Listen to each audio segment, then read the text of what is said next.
Hey,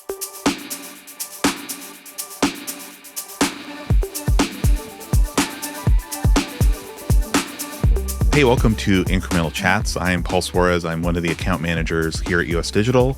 My co-host is Jared. Hey, Paul. How's it going? Pretty good. Yeah, so this is our inaugural podcast, giving it a shot. We're here today. Our guest is Jim Stevens, who is quite the celebrity in the encoder world. Well, I don't know about celebrity, but... Well, all I know is when we go to trade shows, everybody wants to shake your hand, and they look at me like, why are you here?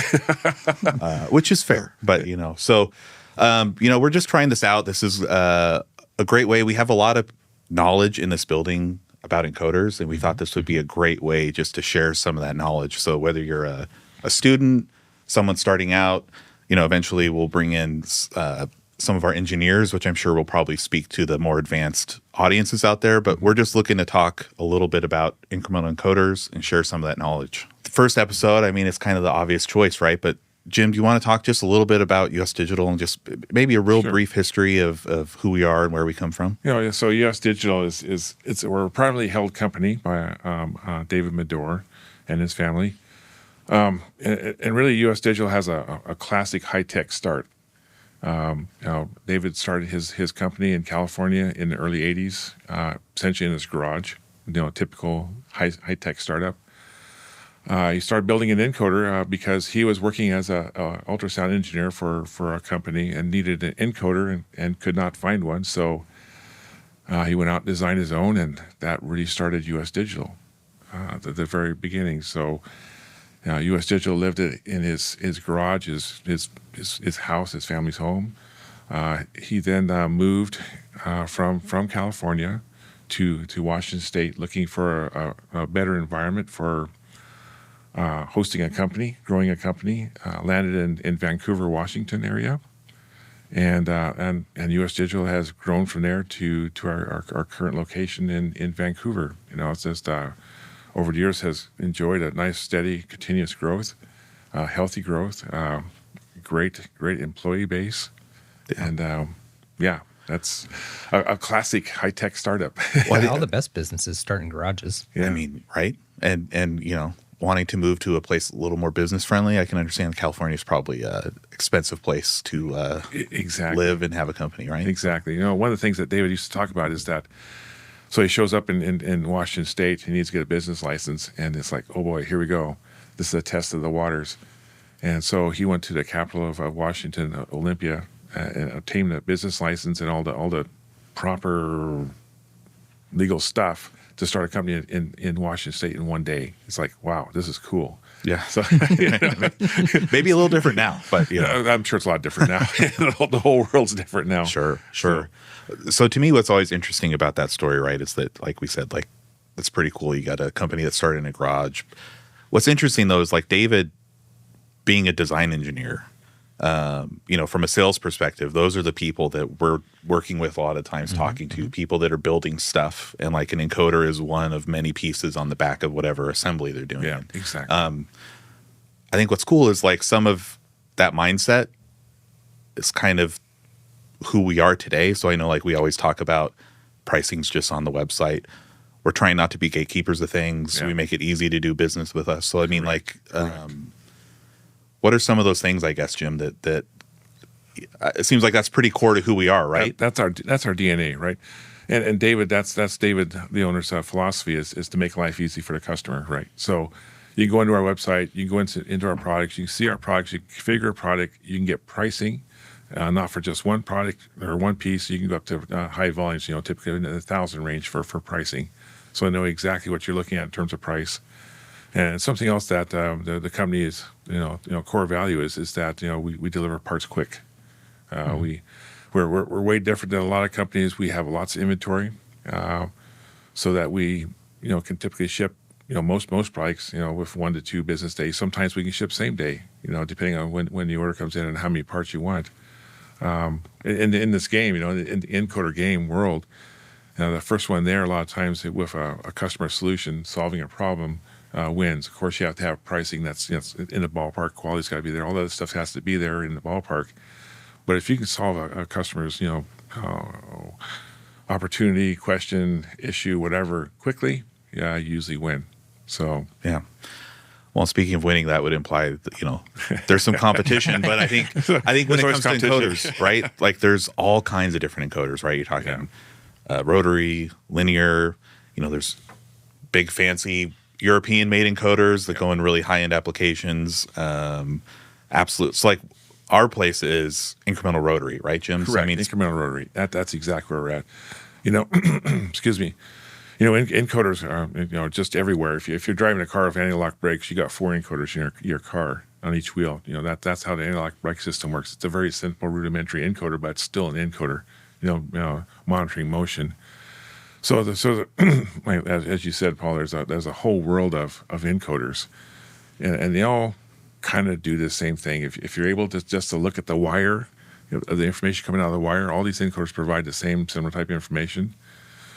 Some kind of position information, for motion control or whatever. But where U.S. Digital lives, it's like what you said is that we typically live on the back of a motor, and mostly we live on the back of stepper motors, and that's where we really fit. That's where our products really fit. We're really tuned to that market and that demographic of user, and our products really do a good job there. They're a great solution. They're easy to use for these people.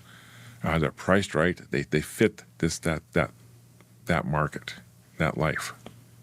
so I don't know how somebody found this podcast if they don't know who we are, to be honest, at this point. If you did, congratulations. But if someone is new, all seriousness, students out there. Yeah, like what are some ideas? I really appreciate like the anti-lock brake example, but like what are some industries that are popular for us? Okay, so if you one that it's really interesting that's close to home. I can't talk about customer names, of course, but if you go to a local coffee shop, if you go to the coffee shop, they have a mixing machine that potentially mixes fluids, coffee, for you. Encoders are found in those type of machines. So that's an everyday example, and everybody is buying coffee from coffee shops. Other places that are less obvious, of course, are industrial applications where the encoder's on a medical robot. We live on medical robots. Some of our key applications are medical applications. So if you have some kind of robotic surgery, chances are you probably experience one of our encoders in some way. The little jelly you get when you go to breakfast and for your toast, the packaging machine, the packaging machine that packs that jelly is just full of encoders. They may not be a U.S. Digital encoder, but they're full of encoders, the control systems. So now that you say that, like for those new students or folks watching, like what does the encoder do? We talked about it's on the back of a motor. Sure. Like what's the job it plays in an automation machine? So the job of an encoder is to provide position feedback to a controller. But what that means is that as a human, you're walking around, you're using your eyes to see things and visualize things and position things.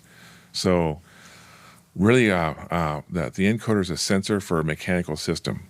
It allows a system or a controller to look at that system and understand what that system's doing in space in terms of the world.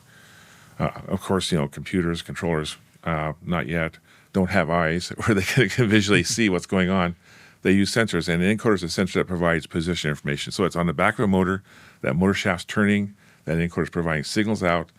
And as that shaft turns, the signals mean something to the control system. If you're moving a part from point A to point B, if you're a robotic arm moving to grab something, all the joints, anything that moves will have some type of encoder. And the encoder is really the interface between the real world of motion to control systems. So you mentioned though that a lot of times we're on the back of a stepper motor. I mean, couldn't people use steps to kind of infer the motion there, or what? Sure. Indeed, a stepper motor. A stepper motor is a real simple, motion control system. A stepper motor, you can say, you buy a motor that's native 200 steps per rotation. You can give that motor a control signal through a drive. It says, "Hey, rotate, 200 steps," and it rotates one rotation. But you're moving blindly. That's called open loop control. Okay, so if that motor happens to run into a high resistance load, maybe the shaft might stall and quit moving, even though you're still feeding that thing steps, thinking that the motor's moving. it may be stalled, and that at that point you lose control of what's going on in the real world. So if you have an encoder on the back of the motor, you can look at the motor shaft as the controller spinning steps out to the motor, and determine if it's moving. If it's stalled, the controller can say, okay, well, gee whiz, I need more current. Throw more current to the device, give the motor more torque, and see if it can overcome the load and move. So once you throw an encoder in the system, that becomes more of a closed loop type system. Okay, so you're using the encoder to verify motion. Okay. That's what I've always, the example that like stood out to me. I don't know if this is the best example, but so if you have like a conveyor belt system that's in packaging, right? You're moving a box down a line and then they're stamping the box with the label. Yep. If you don't know that that box is actually where it's supposed to be, you're stamping your conveyor belt and not the box, right? You're stamping space. You're not stamping the box. Exactly right. Yeah. So it's just kind of that extra insurance to make sure that you know the thing is moving in the way that you expect it to be, I guess. Exactly. Huh. That's exactly right. Eyes, the confirmation, the safety part of it. Yeah. Make sure nothing gets in the way. Yeah. Well, so we've been around since 1980, I think, right? Is the year David started this. It's 2026 now. As of this recording, 2026. There's a lot of stuff happening in the world, right? People are trying to bring jobs back to the United States. There's all kinds of people that are trying to automate production and stuff. Like, what's happening in the encoder world? Are things more or less the same as they were in the 80s, or what's going on? Actually, the world's changing. As everybody knows, 2026 timeframe, as of now, onshoring of processes is big, okay?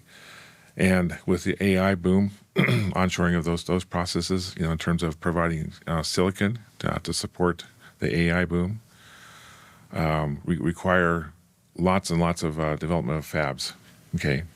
Server farms, lots and lots of development of equipment to store data.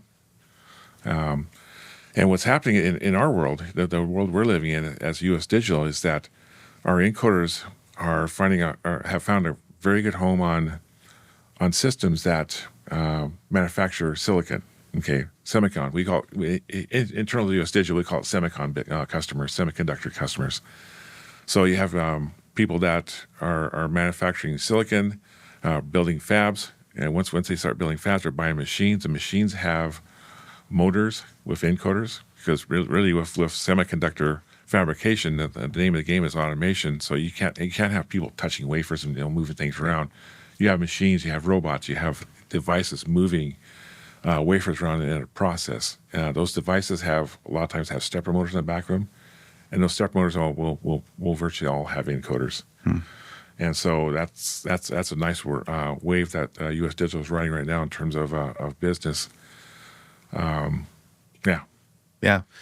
So from a product perspective, right? I know we've got our E2 is a very like known commodity. It's been around, tried and true design, very well known. Like, and again, we lived in like an optical kit space. Is there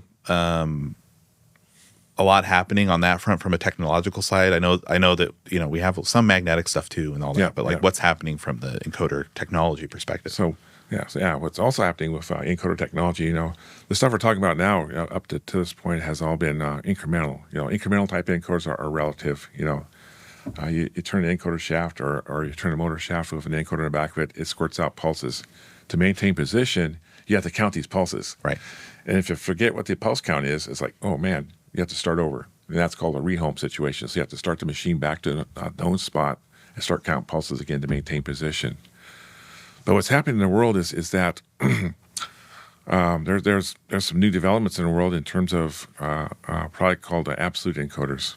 And absolute encoders are a device that provide true position, not a relative position. So basically what you do with an absolute encoder is you go, hey, where am I? Mm-hmm. The absolute encoder comes back, gives you a position. Okay, I'm here. Okay, so the case where you lose counts or lose position is much more rare with absolute encoders. It can still happen, of course, with disasters, whatever. But absolute encoders provide true position, and there's a world now that absolute encoders are becoming more in demand just because of this fact. So you're handling a batch of wafers, you're processing wafers. Somebody forklift driver, runs into a transformer in the warehouse. The power goes down. You have a boat of wafers, 25 wafers being cooked, Yeah. and you lose your process.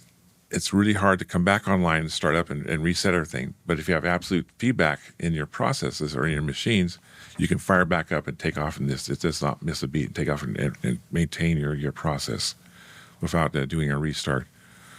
So the world is seeing this. I guess it's a need, or maybe it's a little bit of a shift in technology towards more absolute. But traditionally, absolute encoders have been very expensive. It's been cost prohibitive. You have a $20 stepper motor that's doing a lot of work for you. Absolute encoder, it's hard to put $100, $150 encoder, absolute encoder on the back of a stepper motor. Right. That's $20, right? Yeah. It's like, that hurts. But if you need it, you need it. Right. Type situation. But so the world is really opening up to where, well, there's a place for I don't know how to put this. It's not like that's more like a simpler type of absolute device. It's maybe not the most pristine in terms of having super high resolution, like a super high bit count in terms of resolution, single turn resolution. But it's something that is more cost effective and more of a kit type of a device that bolts on the back of a motor and really competes more with the incremental feedback technology that exists. So that's a shift we're seeing right now occurring in the industry, and that's just going to ramp up over the next few years. Yeah, and when you say ramp up the next few years, I know some of my customers can be like, "What does Jim mean by that?" So, like, what are you talking here with? Well, ramping up means applications will be switching over essentially to absolute feedback. We will see. There will be devices coming on, absolute devices coming onto the market that will be cost effective, that will make sense to be put on the back of a stepper motor. You have a $20 stepper motor, but putting like $100, $150, absolute on the back of that doesn't make sense. But maybe putting a $35, $40 type of absolute encoder on the back of that does make sense. Yeah. Yeah, you don't want to buy a car and then the tires cost more than the car did, right? Exactly. It's like, well, nice car, but the tires are... So is that something that U.S. Digital is working on now? Yes, U.S. Digital sees that opportunity coming, and we're working on that very hard right now. It is a nice opportunity. Yeah, and what kind of like applications do you see wanting or needing this sort of thing? I know I talked with like one of our engineers here at Design Automation in our assembly area, and he had a SCARA robot, yeah. And so he was telling me about, well, this has to have an absolute encoder in it, because the arm, like, if it has to do a home position, it's going to like hit itself. It has to, exactly, or knock stuff off the table. So it has to have absolute. So like, what kinds of applications are we seeing? Besides the semiconductor, where you don't want to lose your product during the assembly process. Of course, medical is. Sure. It's kind of hard. It's hard to start a surgical robot over in the middle of an operation. Yeah, you don't really want to be homing position while you're exactly slicing. Like, hang on a moment here. We got to reset our system. Sorry, but yeah, indeed, medical lab automation. So lab automation in terms of processing samples of maybe blood samples or whatever, DNA samples. That's another spot where absolute is really growing. So, yeah. So we're in this fun scenario where I think when you're hosting a podcast or you're helping customers with sometimes you ask questions and you know the answers to them, and sometimes you ask questions that your boss may or may not be able to answer at the time of recording. But beats me, no. Yeah, with absolute, my understanding too is a lot of them are magnetic, which is we have magnetic stuff, but like our core competency is optical. Yeah, and so aren't a lot of the absolute encoders magnetic? Yes, a lot of them are magnetic based. Traditionally, magnetics are very common in absolute. There are optical lines, but the kit encoders you see on the market now, a lot of those are magnetic based, and of course the products that we're looking at will be optical. optical based type. So what's the Absolutes. benefit of moving to an optical-based absolute encoder? So a lot of times with magnetic encoders, the magnetic sensor for the single turn portion of the encoder information is on axis. So that means it's right in the center of the encoder. Okay. On the shaft, you have some kind of a magnet on the end of the shaft that's presented to a sensor on the encoder. And what that precludes is the ability of running a shaft through the encoder. Okay, so it may not sound like much of an issue, but in the world that we live in terms of encoder feedback, having a shaft that's able to go through the encoders is pretty important. Okay. Also, it allows you to accept a lot of different motor type of designs. Everybody has a motor, they have a shaft sticking out the back, but everybody's shaft sticking out the back is a different length. Okay. So if on-axis type encoders, you have to have a very specific shaft length. Right, because the cover of the it has to all be presented relative to each other in a spatial area. So, so indeed, the motor manufacturers can make a shaft any length in the world they want, but for lower volume projects where people have motors spec'd in that already have a shaft length, if they want to switch from incremental to magnetic, you got to be able to accommodate different shaft lengths. So with different shaft lengths, you have to have something called off-axis, which means the sensor is off the center axis of the motor shaft or encoder shaft, and that optical type of designs typically allow great off-axis designs. So it allows that type of feature. So I've never thought about that before. I've always thought of like a magnetic encoder with an on-axis deal. Like you have more height to the encoder itself, but you're even talking about from a like specification standpoint. If your motor shaft is not within the tolerance of the encoder, you're not going to get an accurate That's exactly feedback. Right? That's exactly right. Oh, So interesting. But indeed, motor manufacturers are very willing, and it's very easy for them to vary shaft lengths. But then you have to, if you have a motor spec into your application, you want to rip off the incremental encoder and put a magnetic encoder, or not magnetic, an absolute encoder on the back of it. Then you got to start changing motors around. Yeah. So starting over from scratch. Exactly. Swapping out. Yeah. If you have your favorite motor manufacturer, you have a million motors sitting in inventory, have a certain shaft length. You want something you have to be able to accommodate that shaft length. It'd be nice to be able to just go onto those motors instead of repurchasing. Correct. Yeah. It'd be nice to just take the incremental part off and put the absolute part on. Yeah. Yeah. And there's also just applications, right? Like that they've got an encoder, but then there's like a brake or there's some other sort of sensor on there. It's not the only thing. Correct. That's on the end of that shaft. So sometimes this may sound weird, but you have a stepper motor, has a shaft, it goes through the encoder. The encoder on the backside is a hole in the cover, comes out because the shaft. Sometimes you'll put a knob on that encoder on the shaft of the motor to allow manual positioning of the motor for some kind of setup or some kind of a homing process.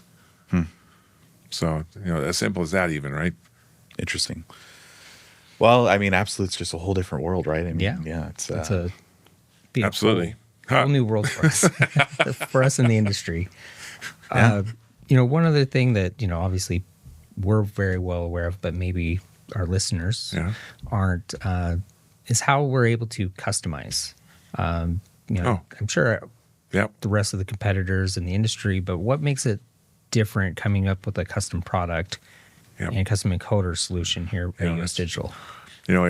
That's a great point. Every encoder company will have customization questions. Okay. People will look at your catalog of parts or look at your website and see all these devices, and they say, these are great, but boy, I wish it had this, or I wish it did this, or your standard offering a lot of times is a starting place, but really the high volume OEMs can really drive what you sell them and what they need. So customization, the ability to customize is really in the encoder world. It's a given. You have to be able to do this, and the motor guys will say the same exact thing. You talk to a separate motor guy, manufacturer, they see the same exact thing from their side. Okay, but in the case of US Digital, what's nice, we talk about being vertically integrated, But the ability to have everything in house to make custom parts is really, really powerful. People waiting, months, or lots of weeks for custom design is crazy. But with US Digital, everything's here. The mechanical side's here, the processing side's here, the assembly side's here, the video side's here. Everything is here in the company. So customization can happen quickly, and the type of customization is it's open to whatever your imagination really requires to solve your application. Well, so what are some examples of that? As far as customization sounds nice, but what are the types of things that we can often do that's attainable? Because I think a lot of customers are like, "Oh, that's great, but what does that mean?" Right? Yeah. Good example is that we manufacture our own encoder discs, optical discs here. Our discs are made from mylar. It looks like a film. It's very similar to black and white lithography process. So we're able to customize discs. We have customers asking for discs that are maybe 12, 14, 15, 20 inches in diameter for custom applications, and we're able to actually entertain that and produce them very quickly. So that's one great example of customization.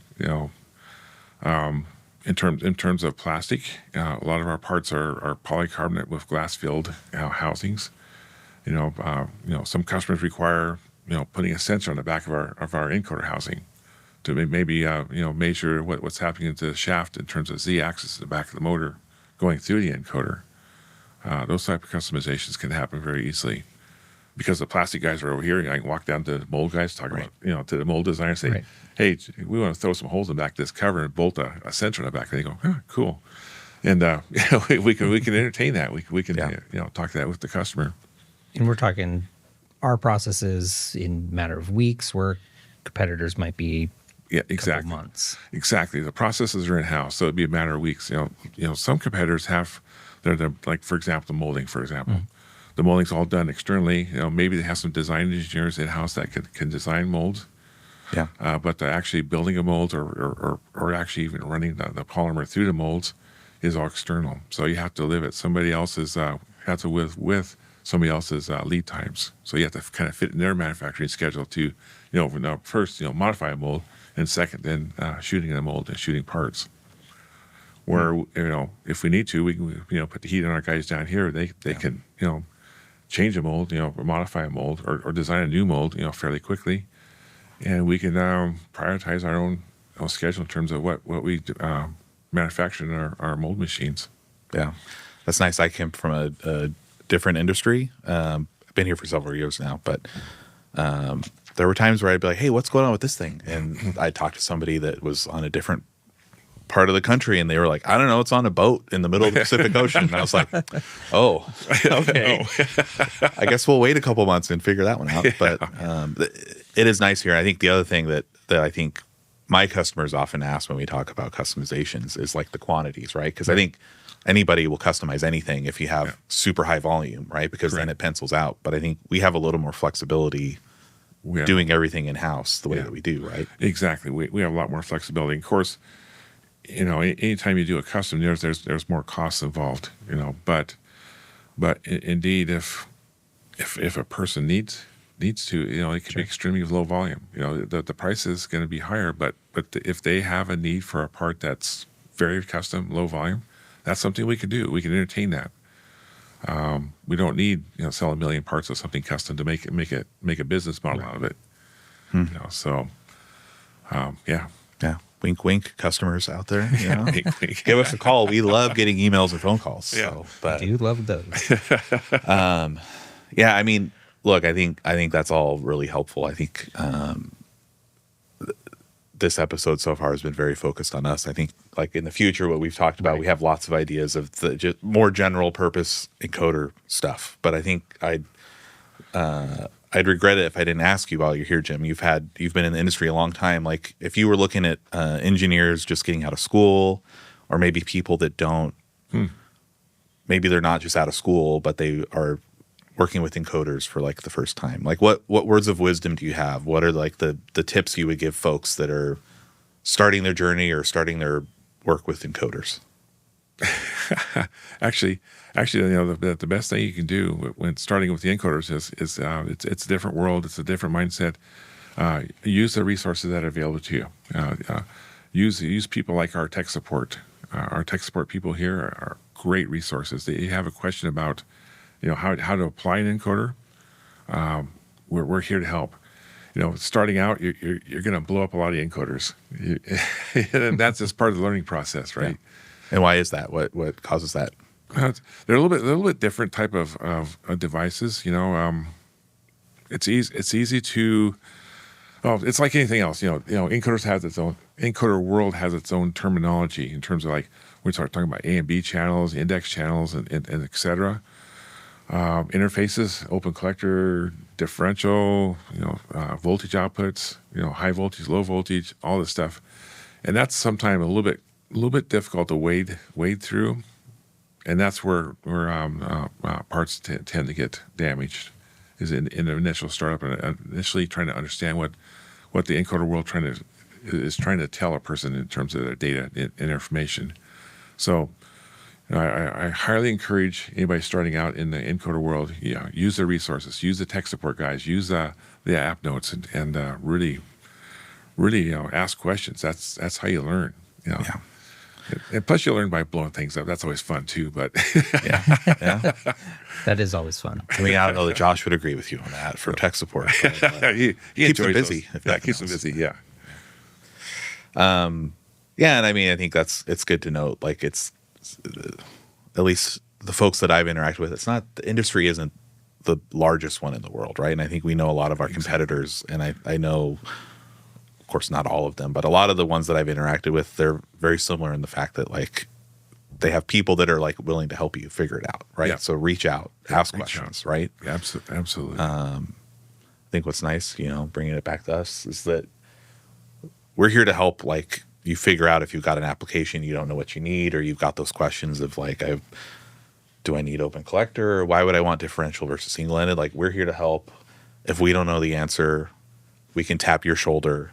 We got all the resources in-house, just down the hall. Correct. Down the hall. Exactly. Yeah. You were on a chat the other day, and you got our head of engineering on, right? That was pretty cool. Yeah, I had a chat the other day. I had no idea how to answer. Got the head of engineering on there. He walked the customer through it. Had the solution, had everything fixed within just a few minutes. Yeah. So it's great. Yeah, that's a good tip. So, Jared, I think we're kind of winding down our time with Jim, but like I said, we're talking about doing these. I think we're starting with Monthly? Once a month or so. Yeah. We'll see how it goes. Maybe we'll do more, but Yeah.